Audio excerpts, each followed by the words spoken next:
Somnifère, le podcast.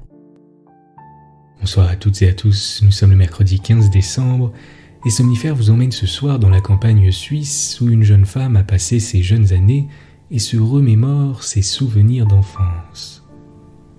La nature, les champs de blé, l'odeur de l'été et la bonhomie de sa nanette qui chantait sans cesse de vieilles chansons. C'est une nouvelle de Marie Troulier intitulée « Vieux souvenirs ». Et juste avant cela, notre séance de relaxation ce soir est celle qui a été le plus réclamée lors du question-réponse de la semaine dernière sur Instagram. Il s'agit du voyage sonore pour s'endormir au bruit des vagues. Je vous souhaite une excellente nuit et maintenant place à notre séance de relaxation. La séance de relaxation. Notre séance de relaxation ce soir est un voyage audio pour s'évader un peu de la morosité ambiante et se détendre au bruit des vagues et de la mer. Installez-vous confortablement, fermez les yeux et prenez quelques instants pour relâcher toutes les tensions.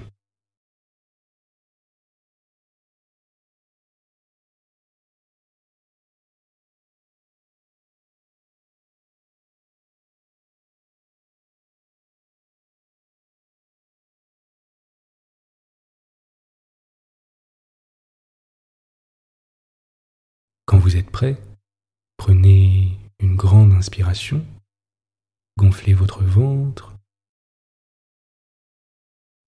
et expirez à votre rythme.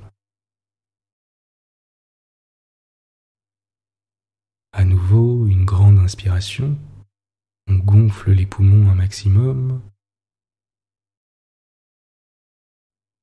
et on évacue toutes les tensions à l'expire.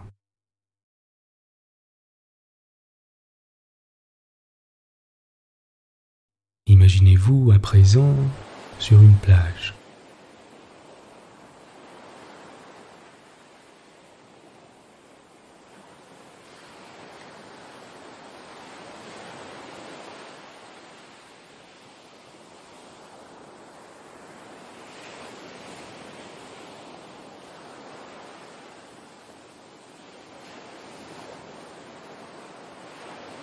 La température est idéale. Nous sommes en fin d'après-midi. Le soleil va bientôt se coucher.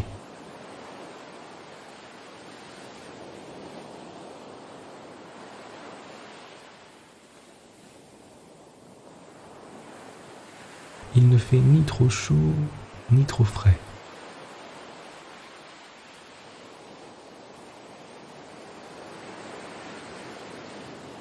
Prenez quelques instants pour visualiser du mieux que vous le pouvez votre plage, dans ses moindres détails.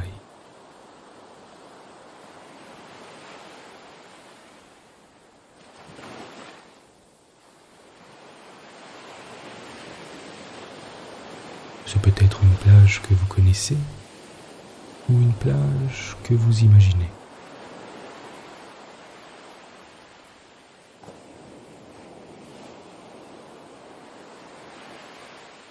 Observez la couleur de l'eau.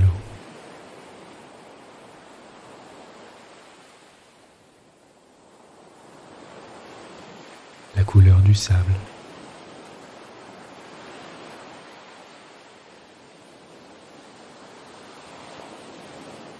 L'odeur du sel et de la mer.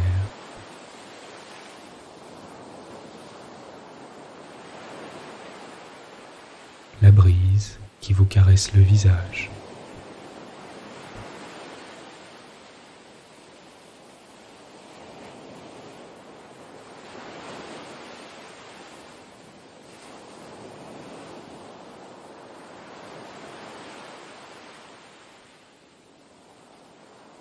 Imaginez-vous marcher tranquillement au bord de l'eau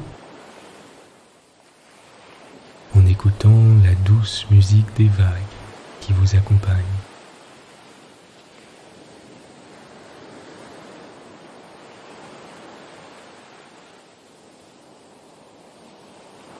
Notez la sensation du contact de vos pieds avec le sable tiède.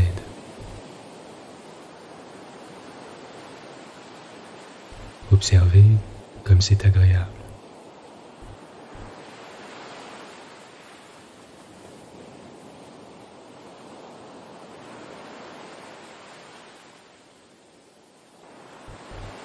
La plage est immense.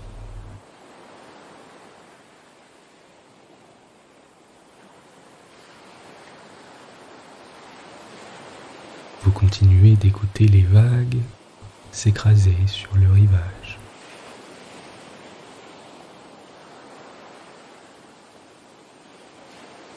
Vous êtes désormais tout près de l'eau et vous pouvez sentir la brume de l'océan sur votre peau.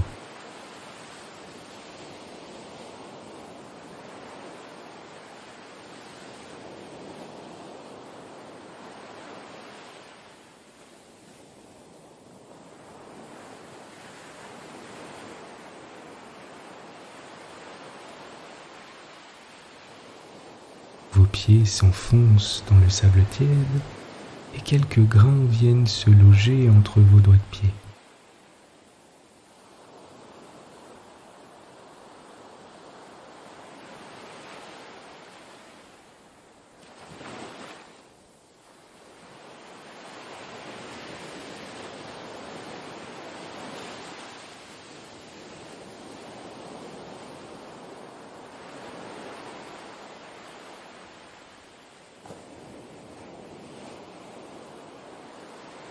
Portez simplement votre attention sur votre respiration, sur l'air qui entre et sort de vos narines, et laissez-vous bercer par la musique des vagues, sans rien attendre de particulier.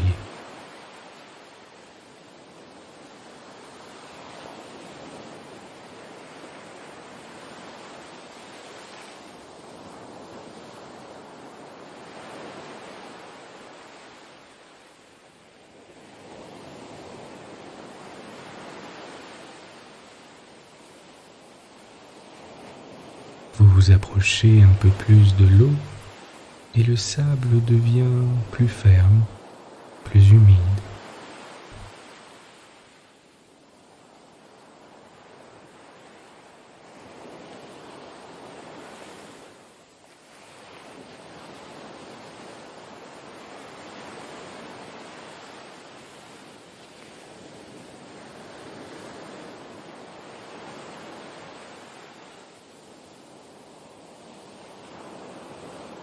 Une vague s'approche doucement de vos pieds et les immerge avant de reculer.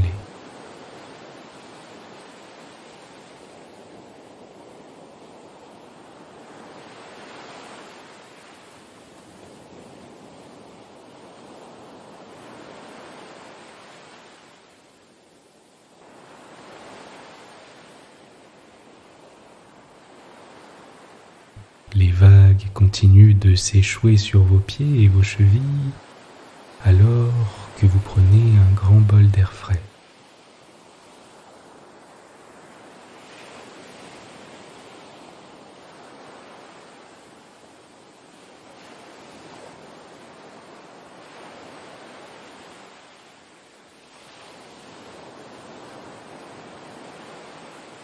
Vous continuez de marcher et d'avancer dans l'eau claire et limpide.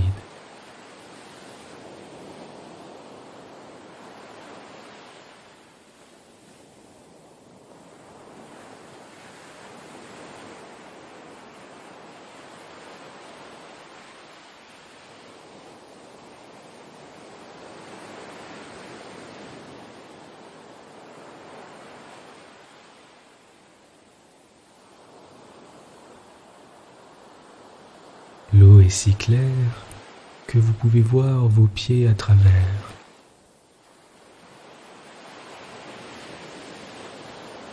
Et les rayons du soleil filtrés par l'eau qui ondulent sur vos pieds nus.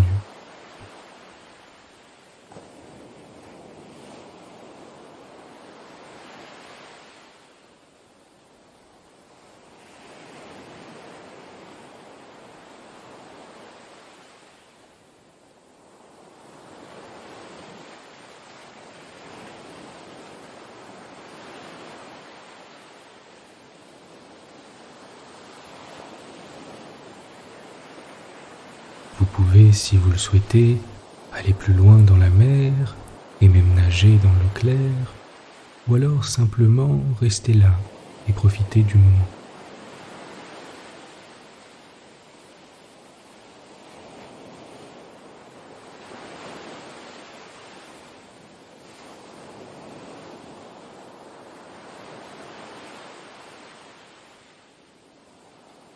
Vous vous sentez en paix et en phase avec votre environnement.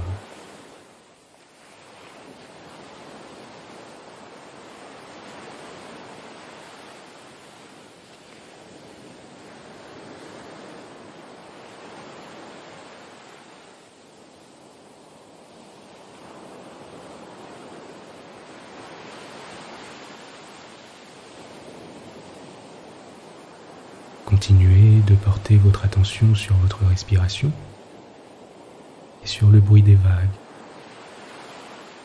qui vous bercent et vous réconfortent.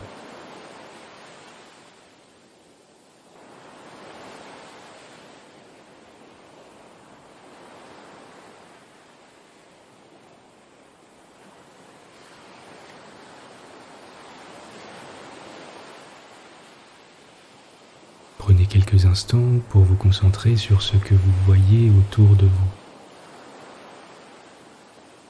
Les odeurs,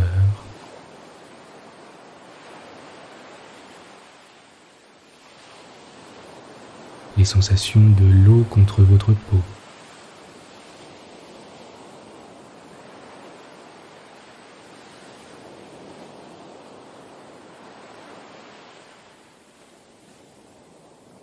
les sons que vous pouvez entendre,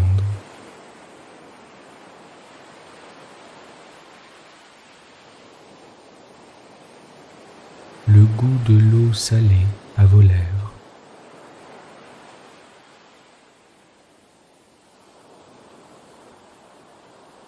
vous continuez de vous promener sans but précis au bord de l'eau, alors qu'un sentiment de bien-être et de quiétude s'installe.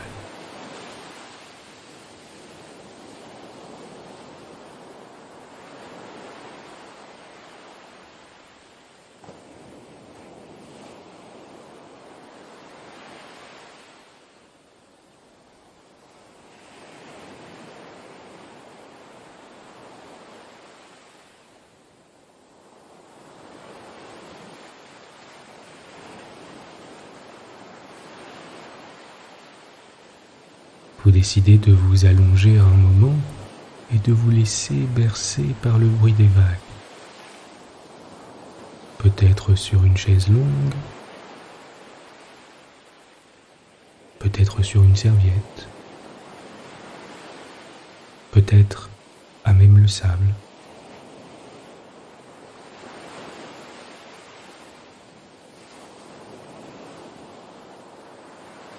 Vous vous allongez et continuez de relâcher toutes les tensions.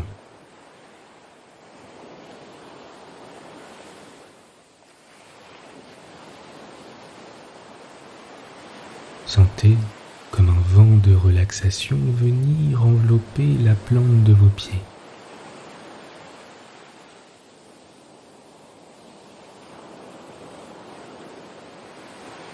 Et remontez lentement vers vos chevilles qui se détendent.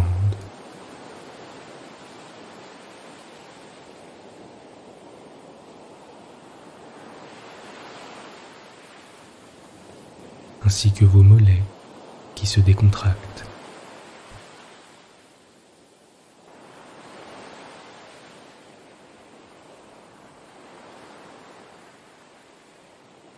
Vos genoux.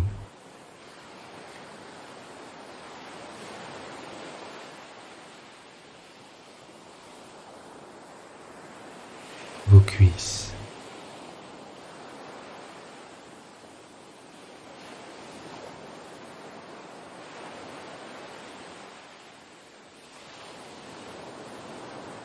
Vos hanches.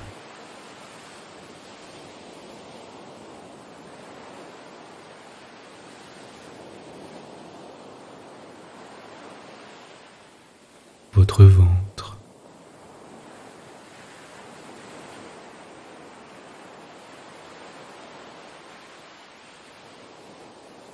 de votre dos,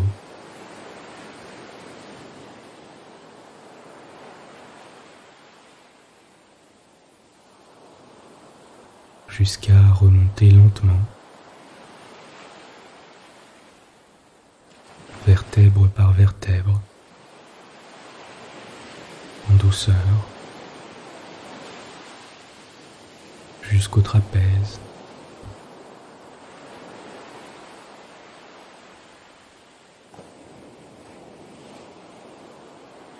Puis vos épaules et votre nuque qui s'abandonnent.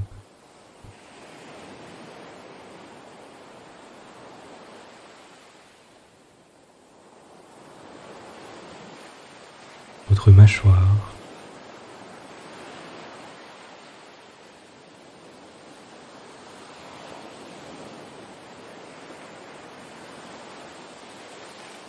votre langue,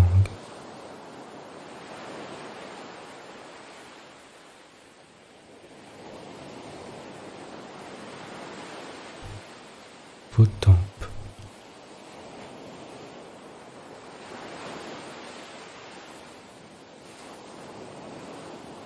le point entre vos deux sourcils,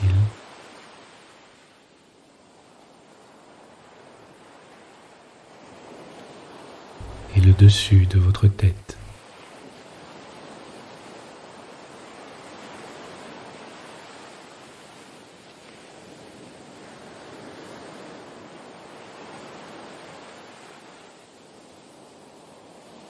Vous vous sentez à l'aise et en paix.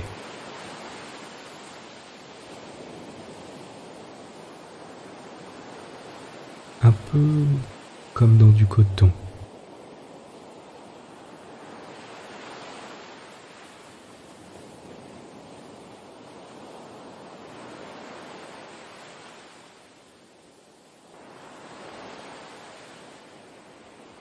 Laissez les tensions se dissiper et laissez-vous lentement déconnecter.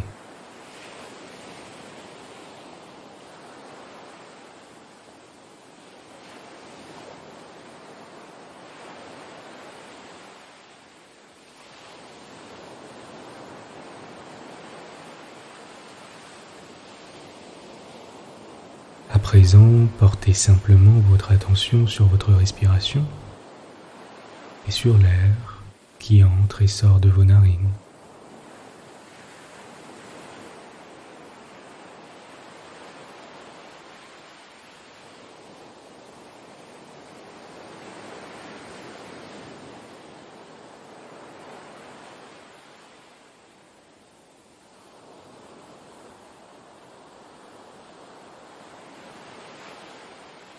Et laissez-vous bercer tranquillement au bruit des vagues et de la mer.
Vous êtes calme et détendu.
l'histoire du soir. Marie Trollier, Vieux souvenir. Une vieille, honnête et candide figure. Elle s'appelait Nanette Vuaridel, et ne se doutait pas, la bonne âme, qu'un jour son nom passerait à la postérité. Lorsque j'entrai dans la vie, elle allait sur le déclin de la sienne. Si son nom vient sous ma plume, c'est parce qu'avec elle je fis le premier voyage dont j'ai gardé le souvenir. Et ce voyage, faut-il le dire, je le fis dans sa hotte. Ne me prenez pas en pitié, autrefois on n'y mettait pas tant de façons. Les grands sur leurs jambes, les petits dans la hotte. Si à voyager on mettait plus de temps qu'à présent, cela n'empêchait pas qu'on arrivât tout de même. J'avais 3 ans, et tenez, à l'heure qu'il est, ce n'est pas sans attendrissement que je porte mes regards en arrière sur ce beau jour de printemps où, affublé d'un petit manteau écarlate, je m'en allais sous le ciel bleu à travers prés et bois, porté par la Nanette qui chantait tout le long du chemin. Peut-être est-ce de ce jour que date mon goût pour les voyages. En tout cas, celui-ci fut le prélude de ceux que je fis plus tard. On m'envoyait à quelque chose comme 2 lieues de chez nous, à Dompierre, un vieux village perdu dans un pli de terrain sur les hauteurs boisées de la vallée de la Broye, pas loin de la frontière fribourgeoise. C'était pendant une maladie de ma mère. On me confiait aux soins de vieux amis qui habitaient là, et la Nanette devait me remettre entre leurs mains.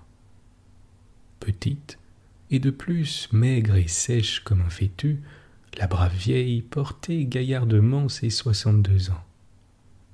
Elle avait la bouche rieuse et un visage tanné, ridé, crevassé, où pétillaient 2 petits yeux gris pleins de malice et de bon vouloir. C'était une belle après-midi de juin. Les blés étaient pleins de bleuets et de coquelicots. Les prés en fleurs sentaient bon. Dans les haies, les oiseaux chantaient et autant pour faire comme eux que par habitude, la Nanette, qui avait la conscience à l'aise et le cœur content, chantait aussi. Ce qu'elle chantait de sa voix cassée, c'était un refrain du vieux temps, toujours le même, qui revenait comme une ritournelle. Parfois elle enflait sa voix, à la montée surtout, et poussait plus vigoureusement son refrain. Ma parole, je crois qu'il lui aidait à marcher. Ceux qui nous voyaient ainsi passer interpellaient de tout loin la Nanette, et celle-ci, qui n'était pas peu fière de son fardeau, leur criait joyeusement. Nous allons à Dompierre. Et le moment d'après, reprenait le vieux refrain. Et moi, que cette façon de voyager m'était en liesse, de mes petites mains je battais la mesure sur les épaules de la pauvre vieille. Mon âme s'éveillait à cette fête de la nature, la sienne chantait. Comme je me souviens bien de cette halte que nous fîmes sous les sapins à la lisière de la forêt. Pour reprendre le souffle, la Nanette, qui malgré tout était un peu lasse, déposa sa hotte et m'assit à côté d'elle. Je me vois encore dans mon manteau rouge, me roulant dans l'herbe verte, car si vivace, si frais est encore ce souvenir que l'impression m'en est restée comme si c'était hier.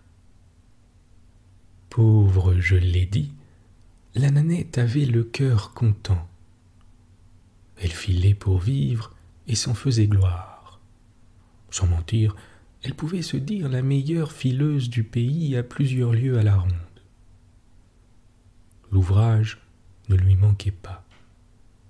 Mais à cette époque, l'argent était rare et le filage était le moins rétribué de tous les labeurs.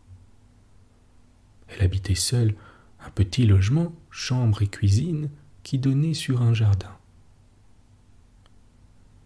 Été comme hiver, sur l'appui de la fenêtre, on voyait un gros pot de romarin. Elle n'aurait su s'en passer, ayant pour coutume depuis sa jeunesse d'en mettre un brin à son corsage le dimanche et les jours de fête. Pour l'ordinaire, le chat, trouvant la place bonne, ronflait à côté. Les murs étaient nus, le mobilier sordide, mais la propreté reluisait partout.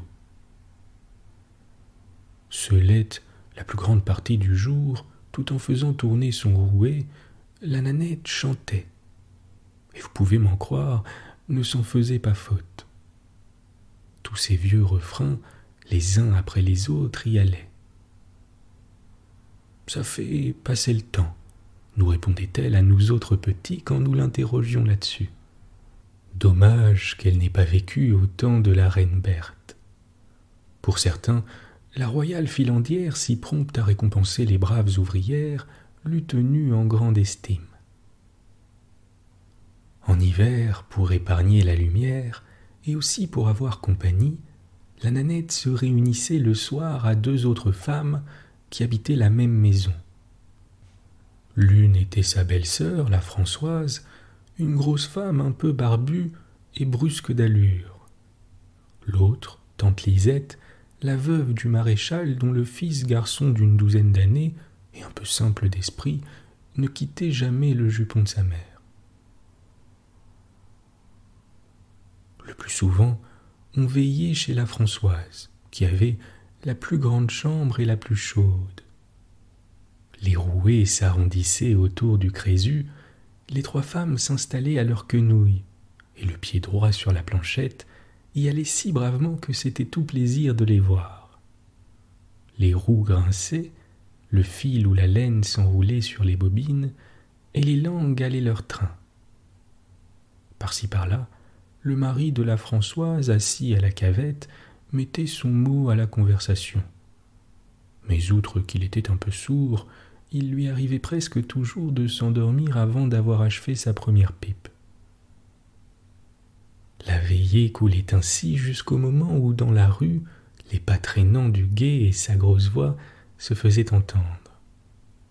Il a sonné 10 heures. C'était le signal de la retraite. D'un commun accord, on écartait les rouets, les 3 fileuses se redressaient, et chacune de son côté, pendant que dehors sifflaient les autans, allait chercher le sommeil sous son duvet. D'hiver en hiver, il en était de même. Mais avant de finir, laissez-moi vous dire l'événement, ou le miracle, comme l'appelait Nanette, qui marqua d'un caillou blanc l'un de ces hivers.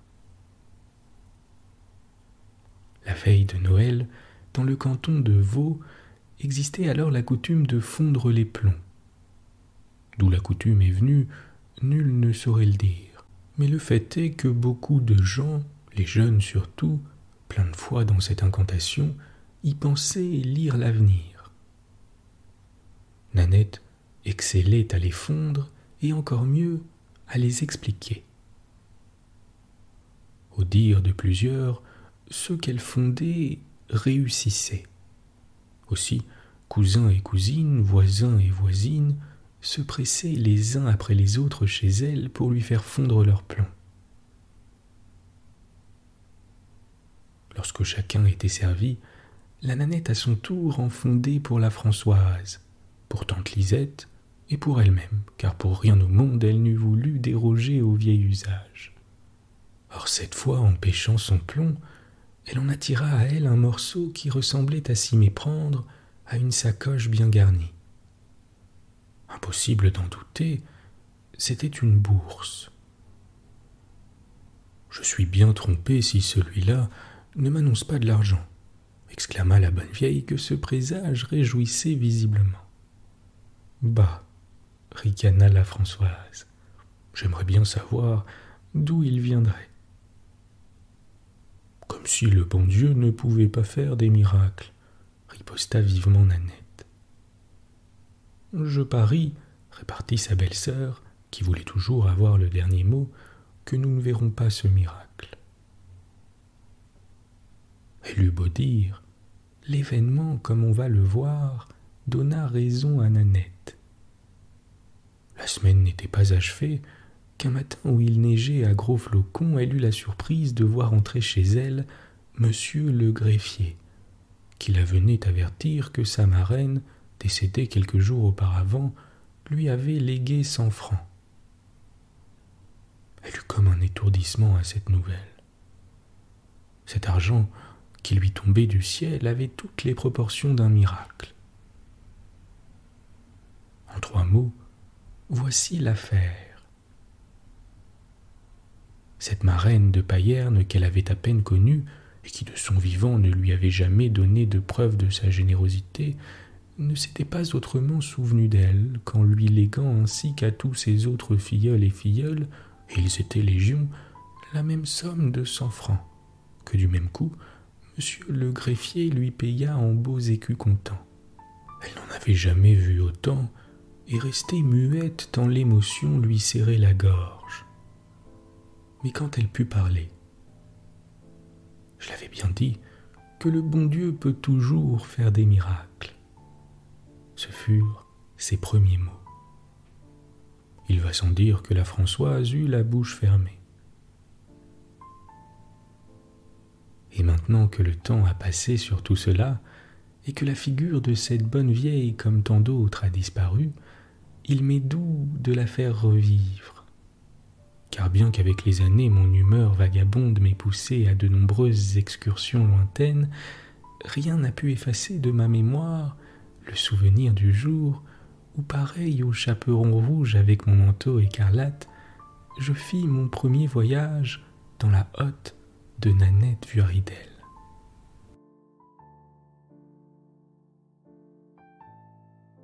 Bonne nuit. Bonne nuit.